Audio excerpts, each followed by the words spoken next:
ഇതേപോലെ ഒരു പൊടി ഒറ്റ തവണ ഉണ്ടാക്കിയാൽ മതി. നമുക്ക് ഇഡലിയുടെയും ദോശയുടെയും കൂടെ ഒരു മാസം മുഴുവൻ ഉപയോഗിക്കാനുണ്ടാവും. ഇത് നെയ്യിന്റെ കൂടെയോ അല്ലെങ്കിൽ നല്ലെണ്ണയുടെ കൂടെയോ ആണ് ഉപയോഗിക്കുന്നത്. ഇതാണ് ഞാൻ ഉപയോഗിക്കുന്ന മെഷറിംഗ് കപ്പ്. ഈ കപ്പിലാണ് എല്ലാ സാധനങ്ങളും അളന്നെടുത്തിരിക്കുന്നത്. നല്ലതുപോലെ ചൂടായ ചീനച്ചട്ടിയിലേക്ക് 1/2 കപ്പ് കടലപ്പരിപ്പാണ് ചേർത്തിരിക്കുന്നത്. പൊട്ടുകടലയല്ല, കടലപ്പരിപ്പാണ്. അതൊരു 4 മിനിറ്റോ 5 മിനിറ്റോ ഒന്ന് റോസ്റ്റ് ചെയ്ത ശേഷം കോരി മാറ്റി വെക്കുക. വീണ്ടും അതേ ചീനച്ചട്ടിയിലേക്ക് 1/2 കപ്പ് ഉഴുന്നുപരിപ്പാണ് ഇട്ടിരിക്കുന്നത്. ഉഴുന്നുപരിപ്പ് ചെറുതായിട്ട് ഒന്ന് ബ്രൗൺ നിറമാകുന്നത് വരെ അതും ഒന്ന് വറുത്ത് കൊടുക്കുക. വറുത്ത ശേഷം അതും ഒന്ന് കോരി മാറ്റി വയ്ക്കുക. അടുത്തതായി നമ്മൾ ചേർക്കാൻ പോകുന്നത് ഉണക്കമുളകാണ്. ഇത് 15 മുതൽ 20 വരെ ഉണക്കമുളക് ഈ അളവിന് ചേർക്കാം. ഞാനിപ്പോൾ എടുത്തിരിക്കുന്ന 20 ഉണക്കമുളകാണ്. അതും ഒന്ന് വറുത്ത് കോരി മാറ്റി വയ്ക്കാം. ഇനി വേണ്ടത് 1/2 മുറി തേങ്ങയാണ്.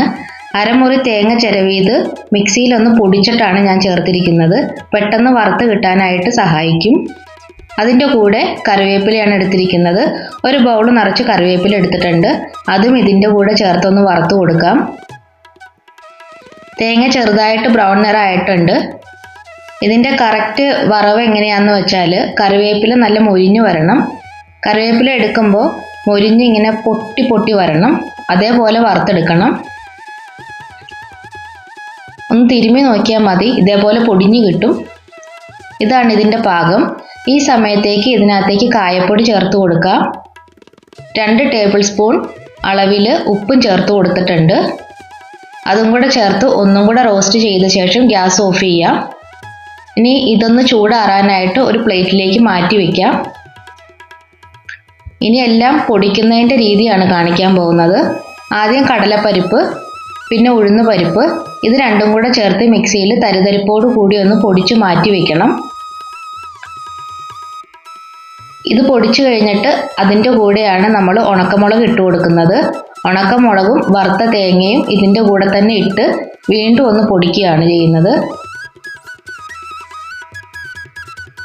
ഫൈൻ പൊടിയായിട്ട് പൊടിഞ്ഞു പോകരുത്, തരിതരിപ്പ് ഉണ്ടാവണം. തരിതരിപ്പോട് കൂടി പൊടിച്ചെടുത്തത് വീണ്ടും അതേ ചീനച്ചട്ടിയിലേക്ക് ഇട്ട് കൊടുക്കാം.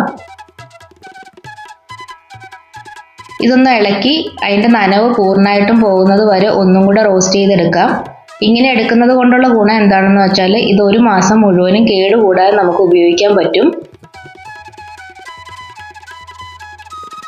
നന്നായിട്ടൊന്ന് റോസ്റ്റ് ചെയ്ത് കൊടുക്കണേ. കണ്ടോ, ഇപ്പം നന്നായിട്ട് റോസ്റ്റ് ആയിട്ടുണ്ട്. ഇനി ഇത് നന്നായിട്ട് എയർ ടൈറ്റ് ആയിട്ടുള്ള ഒരു ഗ്ലാസ് ജാറിൽ ഇട്ട് വയ്ക്കാം. ഇതേപോലത്തെ ഒരു ഗ്ലാസ് ജാർ മതി. ഈ ഒരു ടിന്നുണ്ടെങ്കിൽ എനിക്ക് ഒരു മാസം മുഴുവനും ഉപയോഗിക്കാൻ കിട്ടാറുണ്ട് കേട്ടോ. എല്ലാവരും ഇതേപോലെ ഒന്ന് ട്രൈ ചെയ്ത് നോക്കണം. എന്നിട്ട് ഇതേപോലെ ഒരു ഗ്ലാസ് ജാറിലാക്കി വെക്കണം. കണ്ടോ, നല്ല തരിതരിയായിട്ടാണ് ഇത് പൊടിച്ചെടുത്തിരിക്കുന്നത്. ഇത് നല്ലെണ്ണയുടെ കൂടെയോ നെയ്യിൻ്റെ കൂടെയോ ഉപയോഗിക്കാനാണ് ഏറ്റവും ടേസ്റ്റ്. ഇഡ്ഡലിക്കും ദോശയ്ക്കും നമുക്കിത് ഉപയോഗിക്കാം. ഇഡ്ഡലിയുടെ കൂടെ സാധാരണയായിട്ട് നെയ്യ് ചേർത്താണ് ഉപയോഗിക്കുന്നത്. ഇഡ്ഡലി ഇങ്ങനെ നിരത്തി വെച്ചിട്ട് നമുക്ക് അതിൻ്റെ പുറത്ത് ഈ ചമ്മന്തിപ്പൊടി അങ്ങ് ഇട്ട് കൊടുത്തിട്ട് അതിലേക്ക് നെയ്യ് ഒഴിച്ച് തിരുമ്മി പുരട്ടിയിട്ട് നമുക്ക് കടിച്ച് തിന്നാം. നല്ല ടേസ്റ്റാണ്. എല്ലാവരും ഒരിക്കലെങ്കിലും ട്രൈ ചെയ്ത് നോക്കണം.